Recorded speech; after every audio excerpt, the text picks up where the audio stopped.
You're listening to the 140th edition of the Bitachon podcast. We are going on to the next passuk in a list of Reb Zundel's pasukim, chapter 33, verse 18 of Tehillim. Hinei ein Hashem el yireov. The eye of Hashem faces those who fear Him. L'miyachalim l'chazdoi. To the ones who hope to Him, who hope for His kindness. Yalkut Shemaini says like this. He brings us a few different examples of people who trusted in Hashem, who Hashem turned to and saved them. End of the passuk is also L'chayoisam barov. Atzil nafsham mimavis l'chayoisam mirov. But Hashem saves them from their soul from death, or He gives them life when they are hungry. Abraham shenemar says the Yalkut Shemaini, the first example of someone who's described in this passuk is Avram Avinu Abraham. Pasuk says, now I know, Kiati Yodati. Right after the Akedas Yitzchak, the binding of Isaac, so Hashem says, now I know that you fear me, that you fear Hashem. So someone who fears Hashem, who's the prime example? It's Avram Avinu. L'miyachalim l'chazdoi. To those who hope for Hashem's kindness, we find that the midah of Avraham is kindness, and therefore the Medrash understands that naturally a person who does kindness receives kindness. A person is a conduit for God's kindness. They're going to receive Hashem's kindness, so that's included in this passuk.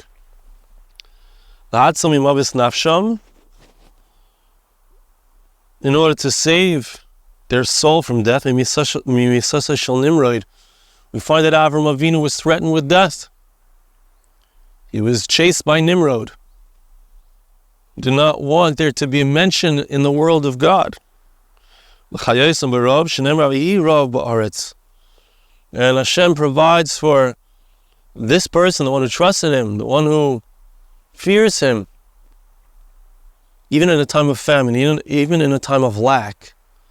Avram Avinu, in the time of lack, he went down to Egypt. Hashem took care of him, made him rich.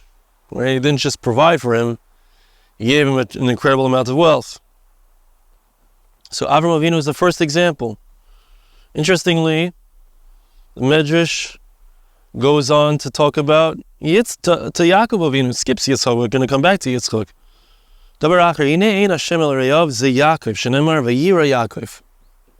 Interestingly, the Medrash understands that where do we see that Yaakov Avinu was someone who feared God? The passuk says Yaakov was afraid. Right? So we could ask, what does the Medrash mean? Yaakov was afraid of Esav, he was afraid of his brother. But what do we see? We see, our sages tell us, he was afraid that perhaps he had some sin that would cause him to lose in a battle with Esav. What did he do? He turned to Hashem. Right? The fear that he had caused him to turn to God. That indicates his fear of Hashem, his recognition that it's Hashem who will answer him, who will take care of him, who will provide for him. Pasuk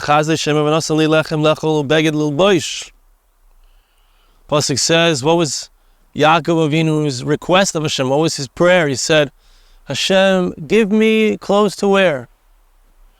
Give me bread to eat. He turned towards Hashem for his basic necessities. He was miyachalim l'chazli. He was hoping that kindness would come from God. V'gam shayim miyachal HaKadosh Baruch Hu, aval pi she'amru lo meis Yosef. Interestingly, and connected to our Parshias right now, Yaakov Avinu, even though he thought that Yosef was dead, which meant that HaKadosh Baruch Hu had dealt him a terrible blow. And certainly, even in the reality of it, that Yosef was sent away. It was a terrible blow. For 22 years, he didn't see his son. For what? For nothing, just jealousy of the brothers. Despite that, Yaakov did not give up. He didn't think, oh, Hashem hates me. Oh, Hashem doesn't want to give me kindness. Oh, Hashem, that's it. That's it for me. He didn't think that. He didn't give up hoping to Hashem.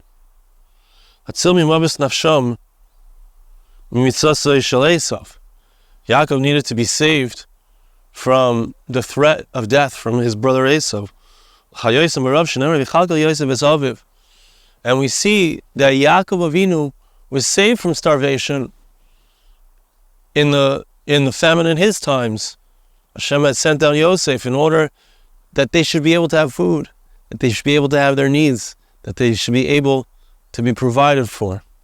So Avram is an example of a person who fears Hashem, hopes for Hashem's chesed, for his kindness. Yaakov Avinu is an example of someone who fears Hashem, prays for kindness, hopes that Hashem will provide for him. And ultimately, in both of these cases, in both of these examples, Hashem protects them from danger, and Hashem provides for their needs, their basic needs. Another example of this, says the Medrash, is that the tribe of Levi, the Levites, what was their purpose? What was their job in the Jewish people? They came to Jerusalem. They served in the Beis HaMikdash. The Levites were involved. They were the shoyarim. They were the singers. They were the ones who opened the gates of the Beis HaMikdash. They were Mesharis the Kohanim. They served the priests. The Kohanim themselves were from the tribe of Levi. They were the Yereim. To name Loi Moira Vayirani, the passuk says in Malachi that the tribe of Levi, the Levites, had a special fear of heaven. They're the ones who beseech Hashem at all times. They're davening for us, for the Jewish people, but they are also the spiritual ones who turn towards Hashem and ask Him for kindness. They don't have any normal parnas. They don't have a normal livelihood. They work in the Beis HaMikdash. The Kohanim and the priests who come from the tribe of Levi, they come into the Beis HaMikdash, they come into the temple, and they're bringing karbanos, and there's a danger. They do something wrong, they could lose their lives, heaven forbid. And Hashem provides for them so that they not starve. The trumos, the maasros, are special tithes that are given to the priests, that are given to the Levites. And this was provided for them. Why? The passuk tells us in the merit of their fear of heaven and in their hope, in their belief that Hashem will do kindness with them, have chesed, do chesed with them.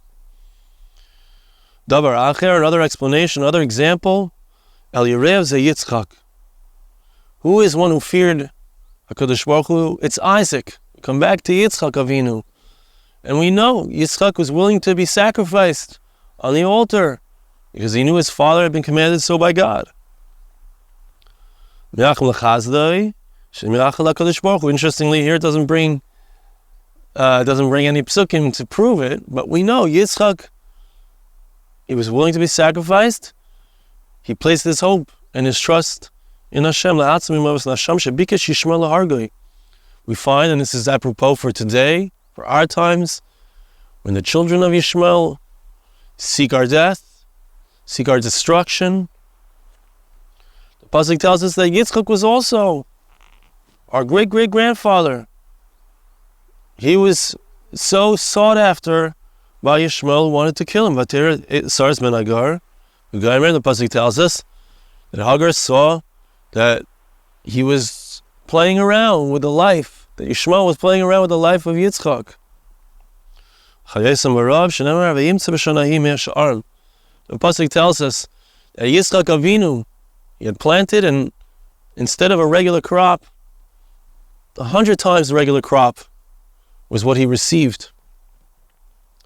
So the Medrash is telling us, bottom line, we'll see more about this soon. But the Medrash is telling us that HaKadosh Baruch Hu, if we fear Hashem, if we seek His kindness, right there, so there are two aspects here. And we'll see that you can have one without the other, and Hashem will provide on a different level. But the ideal is in our Bitachon, the ideal is in our trust of Hashem, that we fear Him, that we seek to do His will, that we are trying our best to be who Hashem wants us to be, fulfilling His Torah, fulfilling His commandments, studying His Torah, trying to understand what His will is. And what is the result? If we have that and we seek His kindness, we trust that He's going to provide for us, just as it was with Abraham, Isaac, and Jacob, and just like it was with the tribe of Levi. And as the Rambam says, anybody can join, so to speak, the tribe of Levi. Anybody who wants to give himself over to Hashem completely, we can all have that level. Such a person will be protected from danger and will be protected from hunger. Even though this person, think of the tribe of Levi, even though this person may not have a natural source of income, may not have a natural way of being saved, but as we'll see, they will experience a supernatural expression of Hashem's kindness. The Medrash Chazis says like this, amazing Medrash. And then there's an amazing Alshich, which we'll see, which will explain it, and a whole explanation beyond that.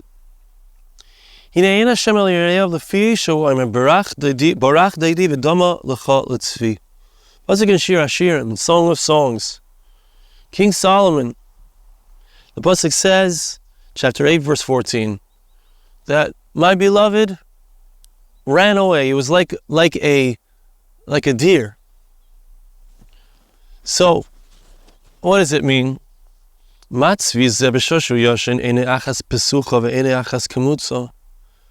find that a deer, when it sleeps, it's wary. It sleeps, but one eye is closed and one eye is open. Meaning, its instincts, its wits are about it. So that if there's any danger, it will wake up, it will run away.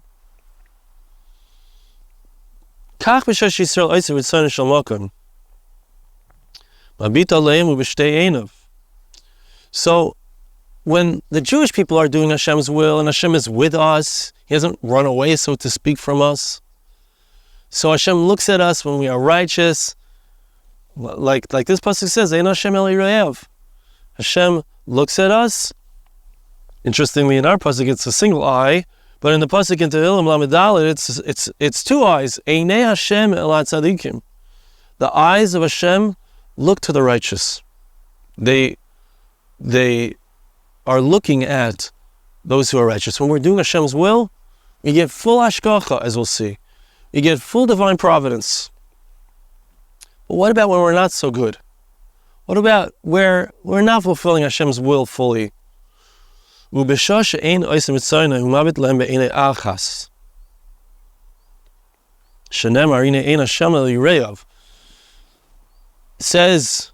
the Medrash Chazis, don't think that Hashem, when He, so to speak, runs away from us like a deer because we're not doing His will, don't think that His eyes are closed completely.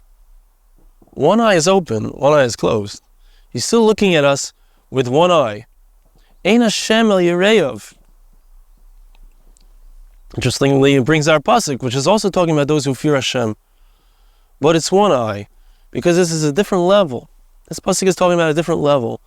And this level has to do with when we're not properly serving Hashem. Does that mean that Hashem does not give us hashgacha pratis? Does that mean that it's not going to be good for us at all? Says the Medrash, it's not true. Even when Hashem has, so to speak, run away from us like a deer, but He's like a deer. And the deer keeps one eye open.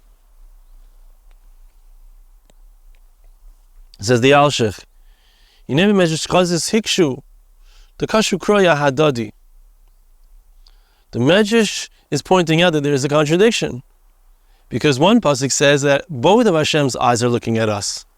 And the other passuk says that only one of Hashem's eyes is looking at us. Says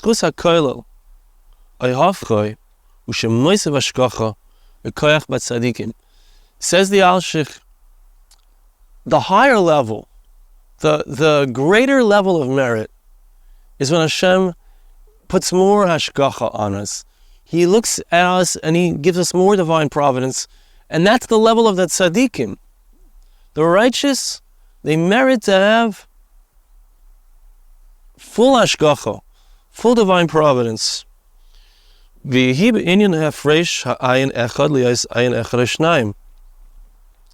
a difference though between when the passuk describes one eye of Hashem versus two eyes of Hashem. When the Jewish people have the proper merit, we're doing Hashem's will, we're seeking His will, we are trying our best to keep Shabbos properly, we're trying our best to learn His Torah properly, we're trying our best to do chesed with each other, we are following the dictates of the Torah. So that Hashem gives us the divine providence, full divine providence with two eyes, b'shnei einei abotas hashgachasei. He says both of His eyes of divine providence, so to speak. Be'emi midas rachamim, be'emi midas hadin. Which means that He gives us what we deserve with both eyes, the eye of rachamim, of compassion, and also the eye of midas hadin, which means we deserve it. Rachamim, Hashem needs to have compassion on us when we don't really deserve it. But for Hashem to give us something that we also deserve, it's a higher level. It's a deeper level. That's the divine providence with both eyes. Like our sages say, the righteous, they have the ability to turn the midas hadin into midas harachamim, which means that Hashem, bidin, in judgment, in his attribute of justice, He must have mercy on us because we're doing what we're supposed to do. We deserve it more. But let's say the Jewish people don't have the full merit. Let's say we don't deserve it. So there is one eye open. Hashem still has one eye looking at us, and it's the eye of His rachamim. Because b'midas hadin, if Hashem will look at us with midas hadin, He's got to close that eye, the eye of judgment.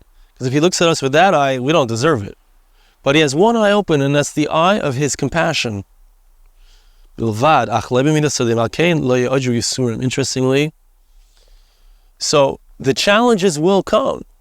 The Jewish people may experience tragedies, difficulties, but they will be accompanied by compassion, by love, by His rachamim. Okay, so that's what the Al-Shich says. It's really quite incredible. And I'd like to read you, and we're going to spend more than 1 week on this passuk. There's a lot to say about it, but I'd like to read to you here from the notes. He brings from the Shari Chaim, which explains this. Because of the Shari Chaim, the Shari Chaim adds on to what the Al-Shich says. The HaKadosh Baruch Hu chavetz she'adam yeyadea. HaKadosh Baruch Hu made to listen to this. This is an incredible aside. This is so important for us.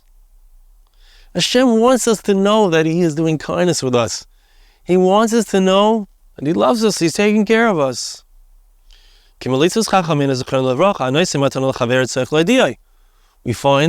that our sages say, when you do a favor to somebody, you should tell him. The person has to appreciate that you did them a favor. Right? I mean, Rosh Hashiva talks about, if you don't tell him, he might stab you in the back. And it's much worse if he stabs you in the back, because if he would have known that you did the kindness, he wouldn't have done that. So if he doesn't know about it and he stabs you in the back and you did him a kindness, it's a terrible travesty. But it can be prevented. It's marbareus. Right? There's something to doing an anonymous kindness, but it's marbareus. Like, think about what happens on Purim. There's so much joy and love when we're openly giving to each other. So Hashem is the same. He wants us to know that He's doing us favors.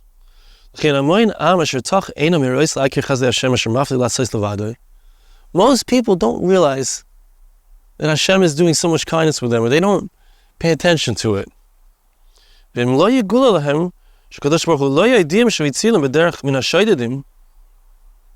Right? Let's say a guy's walking on the path, and there are robbers along the path who want to steal what he has. And he doesn't know about it. And then Hashem does something to prevent them, the robbers, from attacking him. But he's not even aware that there were robbers. The person doesn't even notice that Hashem did this, that Hashem took care of him, that Hashem was watching out for him. So what does Hashem do? He wants the person to know, the person who's not thinking about God, the person who's not looking for His kindnesses, is not recognizing it. Hashem makes that person afraid. Oh my gosh, there could be robbers here. There could be, who knows what's in this place. And Hashem will let them perhaps even see that there are robbers. The robbers might even come, but he'll be saved. Why?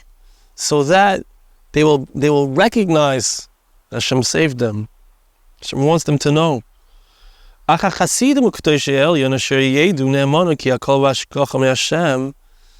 a righteous individual who realizes and recognizes that everything that happens in his life is from Hashem, he's constantly thinking about it, he's constantly acknowledging it.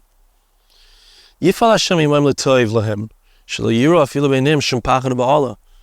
does an extra kindness with that person because it's not necessary for him to make the person scared. He won't experience fear.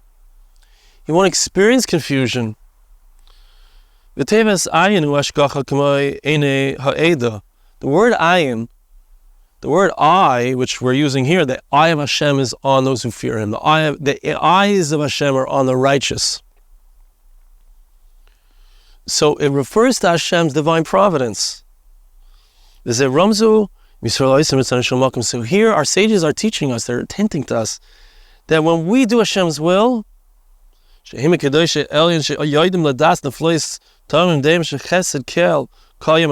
we recognize the kindness of Hashem is with us all the time, He's constantly guiding us, taking care of us. So then we get a double hashgacha. We get more divine providence. First is that we won't fall into the hands of those who wish to cause us destruction, wish to cause us damage, wish to take our money or whatever. The second is that they won't have any fear. There's no fear. And if we're constantly thinking about Hashem and recognizing His kindness, Hashem doesn't need to put us in a state of fear. And that's the righteous. The experience of the righteous is that Hashem looks at them and takes care of them and gives them divine providence with two eyes. But the general populace that doesn't think about Hashem, doesn't recognize His kindnesses when Hashem is giving them kindnesses. So Hashem has to give them danger, fear, confusion, in order for them to recognize that Hashem,